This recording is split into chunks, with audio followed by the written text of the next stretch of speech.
அன்பினர்கள் அனைவருக்கும் இனிய வணக்கம். இது Vatican top 10 sponsor by black Thunder, Ooty main road, Mettupalayam. Vatican top 10 நிகழ்ச்சியை ஒளிபரப்ப உதவியவர்கள் black Thunder. Lucky Falls at Black Thunder, Ooty main road, Mettupalayam. நேயர்களே, 2000 ஆண்டுகள் பாரம்பரியத்துக் கொண்டு விளங்கும் கத்தோலிக்க திருவையின் தலைமையிடம்தான் வத்திக்கான் நகரம். உலகின் பல்வேறு மாற்றங்களுக்கு காரணமாய் அமைந்திருக்கும் இந்த வத்திக்கானை மையமாக வைத்து திருத்தந்தையர்களின் உலகளாவிய தொடர்பாடுகள் இருக்கின்றன, செயல் திட்டங்களும் நிறைவேறுகின்றன. அந்த வகையில் திருவை செய்திகள், திருத்தந்தையின் உரைகள், சந்திப்புகள், திருப்பயணங்கள், சமூக நேர்காணல்கள் என எண்ணற்ற நிகழ்வுகளை வாரந்தோறும் கொண்டு வருவதுதான் இந்த வத்திக்கான் டாப் 10. இன்றும் திருத்தந்தையர்களின் புனித வார நிகழ்வுகள், இலங்கை குண்டுவெடிப்பில் இறந்தவர்கள் மறைசாட்சிகள், திருத்தந்தையின் குழந்தைகள் மருத்துவமனையில் விண்வெளி வீரர் என பல நிகழ்வுகள் காத்திருக்கின்றன. அனைத்து மருந்து கொள்ள வாருங்கள். இன்றைய நிகழ்ச்சிக்குள் போகலாம்.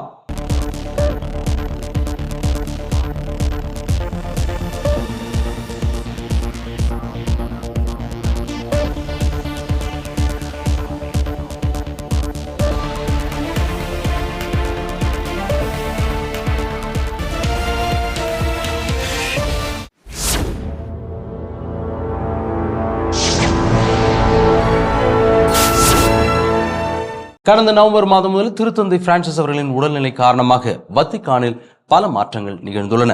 அவற்றை குறித்து இந்த பகுதியில் பார்ப்போம்.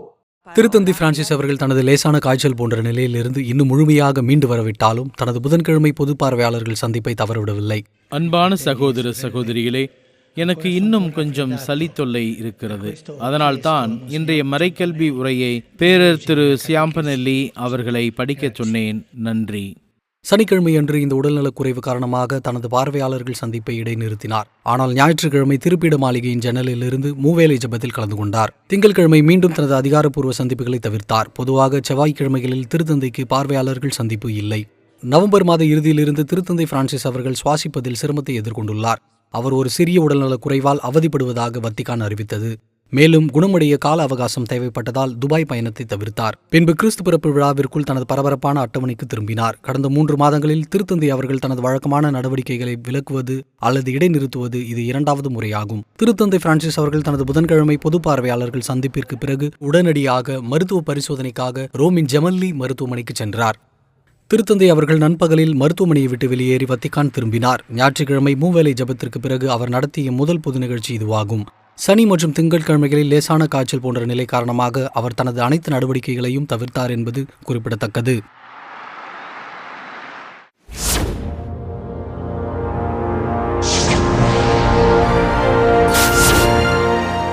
திருத்தந்தை அவர்கள் ஒரு வார ஓய்வுக்கு பிறகு கடந்த வாரம் தனது அதிகாரப்பூர்வ சந்திப்புகளில் பங்கேற்க தொடங்கினார். அவற்றை குறித்து இந்த பகுதியில் பார்ப்போம். திருத்தந்தை பிரான்சிஸ் அவர்கள் ஒரு வாரத்திற்கு பிறகு திருப்பிட மாளிகையில் தனது அதிகாரப்பூர்வ சந்திப்புகளை மீண்டும் தொடங்கினார். காலையில் மட்டுமே மொத்தம் 4 சந்திப்புகளை நடத்தினார். கடைசியாக இத்தாலியின் எமிலியா ரொமானியா பகுதியைச் சேர்ந்த 14 ஆயர்கள் திருத்தந்தையை சந்தித்தனர். முன்னதாக தனது பொது பார்வையாளர்கள் சந்திப்பின் போது முந்தைய நாள் அவர்களை திருத்தந்தை வாழ்த்தியிருந்தார். இத்தாலிய ஆயர்கள் மாநாட்டின் தலைவரும் பொலன்கா ஆயருமான கர்தினல் மேத்யூ ஜுப்பி அவர்கள் தலைமையில் இந்த சந்திப்பு நடைபெற்றது. திருத்தந்தை பிரான்சிஸ் அவர்கள் இவரை உக்ரைனின் சிறப்பு தூதரக பணிக்கு நியமித்திருந்தார். வரலாற்று காரணங்களுக்காக குடிமக்களுக்கு அதிக எண்ணிக்கையிலான மறைமாவட்டங்களை கொண்ட நாடுகளில் இத்தாலியும் ஒன்றாகும். அவை 200க்கும் அதிகமானவை. அதனால்தான் அந்நாட்டின் ஆயர்கள் சிறிய குழுக்களாக தங்கள் அட்லிமினா சந்திப்புகளை மேற்கொள்கின்றனர். திருத்தந்தை பிரான்சிஸ் அவர்கள் இத்தாலிய முன்முயற்சியின் உறுப்பினர்களை வரவேற்றார். தன்னார்வ தொண்டு மற்றும் சமூக பணிகளை செய்வதற்கான பயிற்சி வகுப்புகளை வழங்கும் திட்டமாக இதை செயல்பட்டு வருகிறது. தான் தயார் செய்த உரையை படிக்காததற்காக அங்கிருந்தவர்களிடம் திருத்தந்தை மன்னிப்பு கேட்டார். இன்னும் உடல்நிலை சரியில்லாததால் படிக்க உதவி செய்ய வேண்டும் என்று கேட்டுக்கொள்கிறேன். அதற்காக என்னை மன்னியுங்கள். ஆனால் அவர் என்னை விட நன்றாக படிக்கிறார். இந்த சந்திப்பின் முடிவில் திருத்தந்தை பிரான்சிஸ் அவர்கள் ஆசி வழங்கினார். இன்னும் காய்ச்சலிலிருந்து அவர் மீண்டு வருகிறார். இருப்பினும் அவர் தனது சந்திப்புகளின் அட்டவணையை தொடர்கிறார் என்பது கவனிக்கத்தக்கது.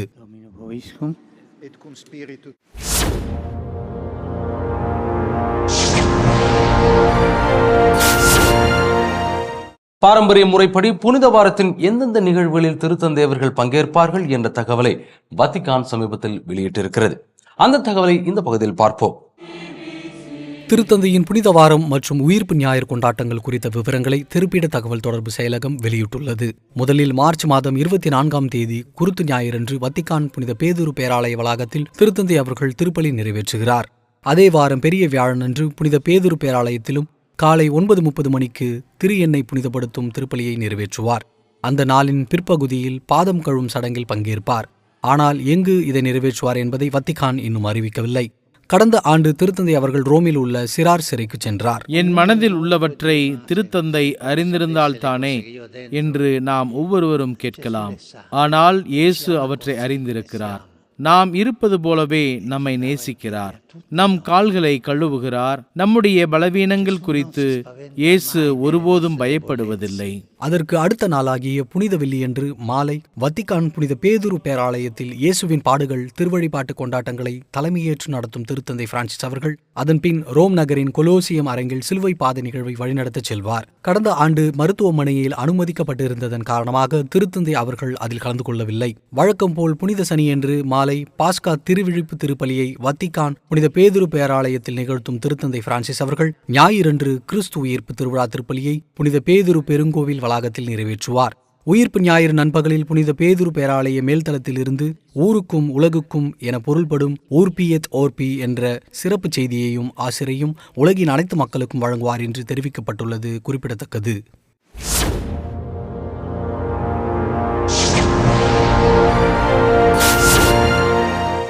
ஏறக்குறைய 20,000 மக்கள் மத்தியில் மூவேளை ஜப உரை வழங்கிய திருத்தந்தை அவர்கள் காசா மற்றும் உலக நாடுகளில் அமைதி ஏற்பட அழைப்பு விடுத்தார். அந்த அழைப்பை இந்த பகுதியில் பார்ப்போம். வத்திக்கான் புனித பேதுரு வளாகத்தில் 20,000க்கும் மேற்பட்ட திருப்பயணிகள் திருத்தந்தை பிரான்சிஸ் அவர்களின் ஞாயிறு மூவேளை ஜப உரை நிகழ்ச்சியில் கலந்து கொண்டனர். திருத்தந்தை அவர்கள் இந்த வாய்ப்பை பயன்படுத்தி உலக அமைதிக்கான அழைப்பை விடுத்தார். போரானது ஆயிரக்கணக்கான இறந்தவர்கள், காயமடைந்தவர்கள், இடம்பெயர்ந்தவர்கள் இவர்கள் மத்தியில் பெரும் வழியை ஏற்படுத்துகிறது. மேலும் தங்கள் எதிர்காலம் என்னவாகும் என்றே அறியாத சிறியவர்கள் மற்றும் ஆதரவற்றவர்கள் மீது இவை மிகப்பெரிய விளைவுகளை ஏற்படுத்துகின்றன. இந்த வழியில் ஒரு சிறந்த உலகத்தை உருவாக்கப் போகிறீர்கள் என்று உண்மையிலேயே நீங்கள் நினைக்கிறீர்களா? அல்லது உண்மையிலேயே அமைதியை ஏற்படுத்தப் போகிறீர்களா? போதும், தயவு செய்து நிறுத்துங்கள் என்று அனைவரும் சொல்வோம். பணைய கைதிகளை விடுவிக்க அழைப்பு விடுத்த திருத்தந்தை பிரான்சிஸ் அவர்கள் காசா மக்களுக்கு இன்னும் மனிதாபிமான உதவி தேவைப்படுகிறது என்றும் கூறினார். அமெரிக்கா தனது முதல் விமான கப்பலை காசாவிற்கு வழங்கிய நாள் கழித்து அவரது செய்தி வந்தது. ஜோர்டானியா விமானப்படையின் துணையுடன் தெற்கு 38,000 பார்சல் உணவுப் பொருட்கள் காசாவிற்கு வந்தடைந்ததை வெள்ளை மாளிகை உறுதிப்படுத்தியது என்பது கவனிக்கத்தக்கது.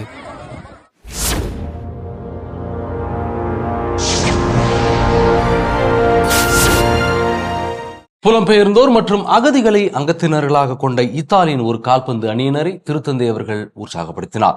அந்த காட்சியை இந்த பகுதியில் பார்ப்போம். திருத்தந்தை பிரான்சிஸ் அவர்கள் ஒரு கால்பந்து ரசிகர் என்பது ரகசியம் அல்ல. அர்ஜென்டினாவை சேர்ந்த அவருக்கு கால்பந்து மிகவும் பிடித்த விளையாட்டு. கால்பந்து என்பது ஒரு குழு விளையாட்டு. மேலும் இது அனைவருக்கும் நல்லது. பலர் கால்பந்தை உலகின் மிக அழகான விளையாட்டு என்று வரையறுக்கிறார்கள். நானும் அப்படித்தான் நினைக்கிறேன். தனது பொது பார்வையாளர்கள் சந்திப்பின் முடிவில் இந்த சிறப்பு அணியை திருத்தந்தை வாழ்த்தியதோடு அவர்களின் பெனன்ட் மற்றும் கால்பந்து பந்தில் கையெழுத்திட்டார். இந்த அணியின் வீரர்கள் புலம்பெயர்ந்தோர் மற்றும் அகதிகள். அவர்கள் இந்த விளையாட்டில் தொடர ஊக்குவித்த திருத்தந்தையுடன் ரோமில் இருக்க இரவு முழுவதும் பயணம் செய்தனர். அவர்களில் பெரும்பாலானோர் முஸ்லிம்கள். ஆனால் திருத்தந்தை எப்போதும் அவர்களுக்கு மிகவும் நெருக்கமானவர்.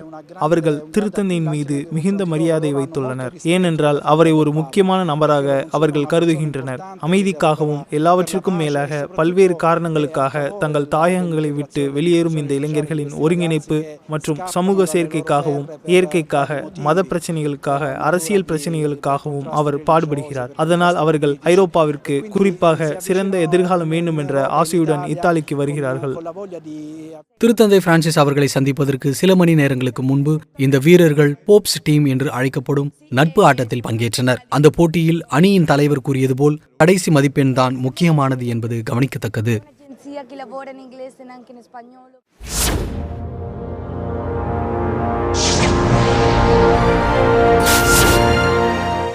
முறைசாரா தருணங்களில் ஆசீர்வாதம் வழங்குவது தொடர்பான திரு அவையின் நம்பிக்கை ஆணையம் வெளியிட்ட பிரகடனத்தை ரஷ்ய ஆர்த்தடாக்ஸ் அங்கத்தினர்கள் ஆய்வுக்கு உட்படுத்தியிருக்கிறார்கள்.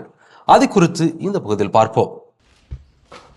ரஷ்ய ஆர்த்தடாக்ஸ் திரு அவையானது ஃபிதுஷியா சப்ளிகன்ஸை படிக்க ஓர் ஆணையத்தை உருவாக்கியது. விசுவாச கோட்பாட்டின் மூலம் வெளியிடப்பட்ட இந்த பிரகடனம் ஒழுங்கற்ற சூழ்நிலைகளில் தம்பதிகளுக்கு வழிபாட்டு முறை அல்லாத ஆசீர்வாதங்களை வழங்குவதற்கு குருக்களை அனுமதிக்கிறது. இந்த கண்டுபிடிப்பு கிறிஸ்துவ தார்மீக போதனையிலிருந்து கூர்மையான விலகலை வெளிப்படுத்துகிறது என்று ஆணைய உறுப்பினர்கள் ஒருமனதாக தெரிவித்தனர். இந்த அறிக்கை கத்தோலிக்க மற்றும் ஆர்த்தடாக்ஸ் திரு அவைகளுக்கிடையே கருத்து வேறுபாடு இருப்பதை காட்டுகிறது. ஏற்கனவே உக்ரைனில் போர் வெடித்ததுடன் வளர்ந்து வரும் பதட்டங்களை கண்டது. திருத்தந்தை பிரான்சிஸ் அவர்கள் ரஷ்ய ஆர்த்தடாக்ஸ் திரு அவையின் தலைவரான பெட்ரியார்ஸ் கிரில்லை சந்திக்க பல முயற்சிகளை மேற்கொண்டுள்ளார். உதாரணமாக அவர் இந்த விருப்பத்தை 2020ஆம் ஆண்டில் முதுபெரும் தந்தையின் வெளியுறவு அமைச்சரிடம் தெரிவித்தார். 2021ஆம் ஆண்டில் மீண்டும் வெளியுறவு அமைச்சரை திருத்தந்தை அவர்கள் வத்திக்கானில் வரவேற்றார். திருத்தந்தை பிரான்சிஸ் அவர்கள் இந்த சந்தர்ப்பத்தை பயன்படுத்தி ரஷ்ய முதுபெரும் தந்தையை சந்திக்க மற்றொரு கோரிக்கையை வைத்தார். 2016ஆம் ஆண்டு கியூபாவில் உள்ள ஹவானா விமான நிலையத்தில் தான் கிரில் அவர்களை முதன்முதலாக சந்தித்தார் என்பது குறிப்பிடத்தக்கது.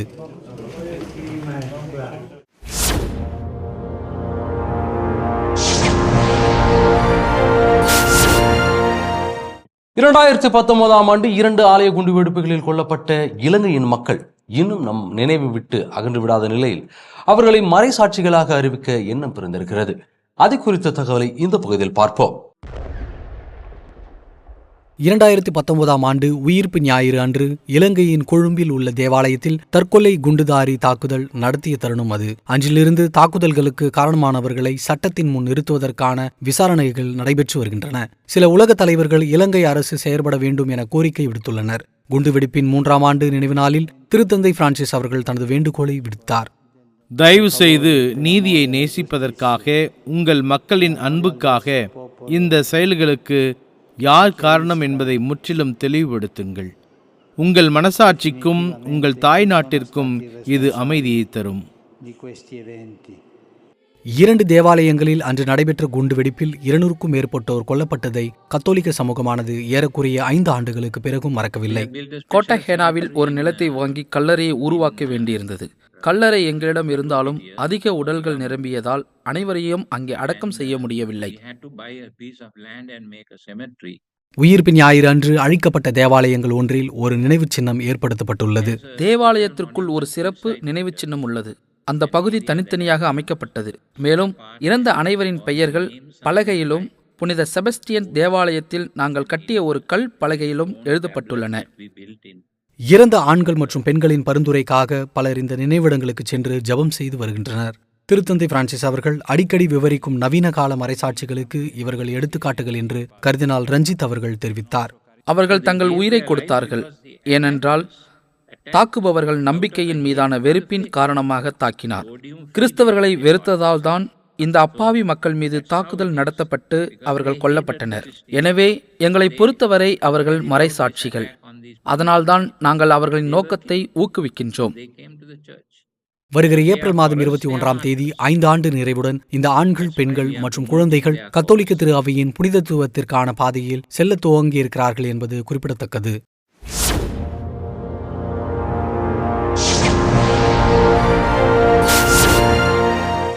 நைஜீரியாவில் தொடர்ந்து நடந்து வரும் மனித கடத்தல் தொடர்பாக அந்நாட்டின் கத்தோலிக்க ஆயர்கள் பேரவைத் தலைவருக்கு வத்திக்கான் செய்தி அனுப்பியிருக்கிறது.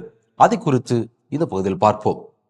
SPM உளவுத்துறையின்படி 2023ஆம் ஆண்டு மே மாதம் முதல் நைஜீரியாவில் கிட்டத்தட்ட 4000 பொதுமக்கள் கடத்தப்பட்டுள்ளனர். கடத்தப்பட்டவர்களில் குடும்பங்கள், குழந்தைகள் மற்றும் திருவை உறுப்பினர்கள் இருக்கின்றனர். இந்த மாத தொடக்கத்தில் துறவரத்தை சார்ந்த 2 ஆயுதமேந்திய நபர்களால் கடத்தப்பட்டு சில நாட்களுக்கு பிறகு விடுவிக்கப்பட்டனர். நைஜீரியாவில் தொடரும் இந்த நிலை வத்திக்கானின் கவனத்தை ஈர்த்துள்ளது. நைஜீரியாவின் கத்தோலிக்க ஆயர்கள் பேரவையின் தலைவருக்கு நற்செய்திக்கான திருப்பிட கழகத்தின் கர்தினால் ஆண்டோனியோ டக்லி அவர்கள் ஒரு செய்தியை அனுப்பினார். அந்த செய்தியானது நைஜீரிய மக்களுடன் ஒற்றுமையை வெளிப்படுத்தும் விதமும் நடவடிக்கைக்கு அழைப்பு விடுக்கப்பட்டிருக்கிறது. அந்த அச்சுறுத்தலை தீர்க்கவும் தற்போதைய நெருக்கடியை தடுக்கவும் நைஜீரிய அரசாங்கத்தை நாங்கள் கேட்டுக்கொள்கிறோம். கடத்தல்களால் பாதிக்கப்பட்ட அப்பாவி மக்கள் மற்றும் அவர்களது குடும்பத்தினருக்காக அனுப்பப்படும் எண்ணங்களையும் ஜெபங்களையும் இந்த செய்தி வலியுறுத்துகிறது என்பது கவனிக்கத்தக்கது.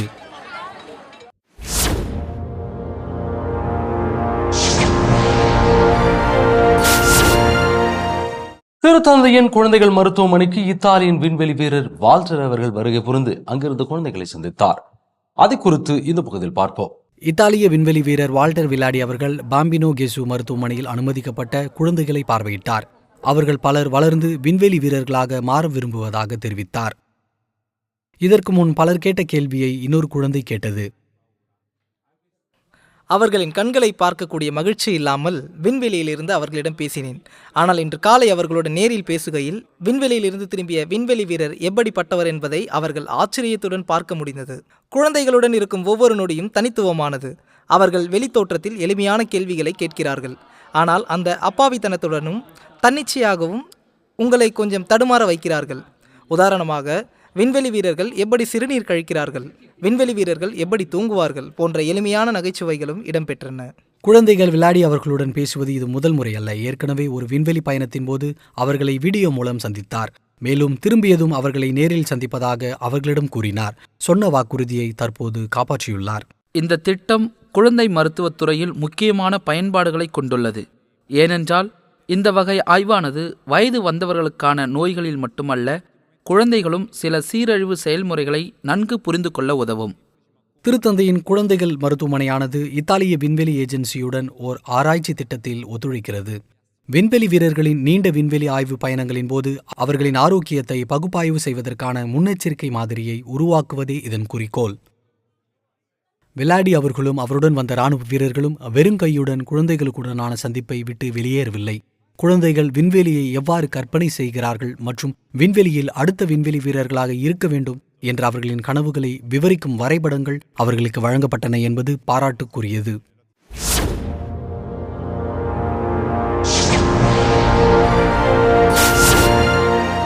கத்தோலிக்க அரசு என்று முன்னாள் திருத்தந்தையர்களால் அழைக்கப்பட்ட அரசி இசபெல்லா அவர்களுடைய பங்களிப்பு 520 வருடங்களுக்கு பிறகு நினைவு கூறப்படுகிறது.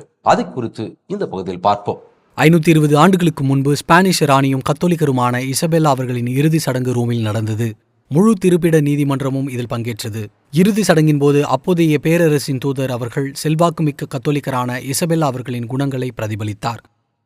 திருத்தந்தை 6ஆம் அலெக்சாண்டர் அவர்கள் இசபெல்லாவுக்கு கத்தோலிக்க அரசர்களின் கத்தோலிக்க ராணி என்ற பட்டத்தை வழங்கியது எப்படி என்பதை அந்த ஆவணத்தில் நினைவு கூர்ந்தார்.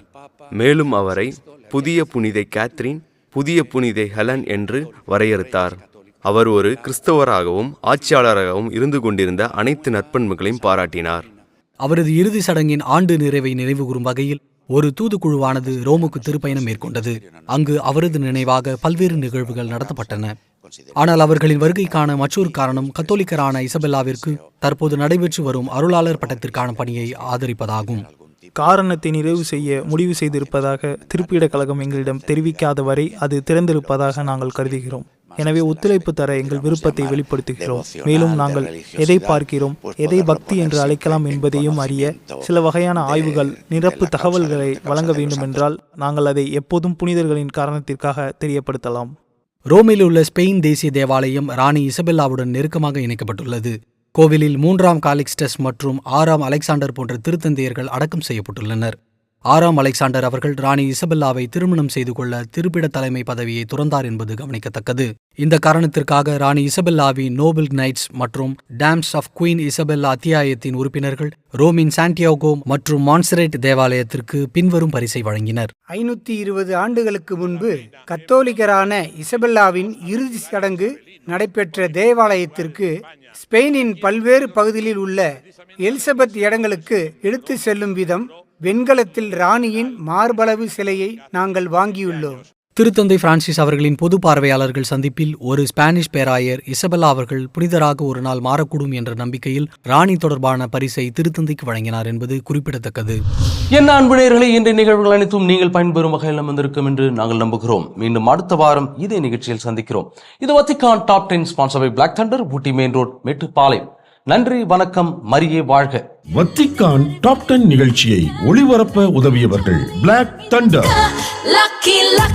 Lucky Falls at Black Thunder, Ooty Main Road, Mettupalayam.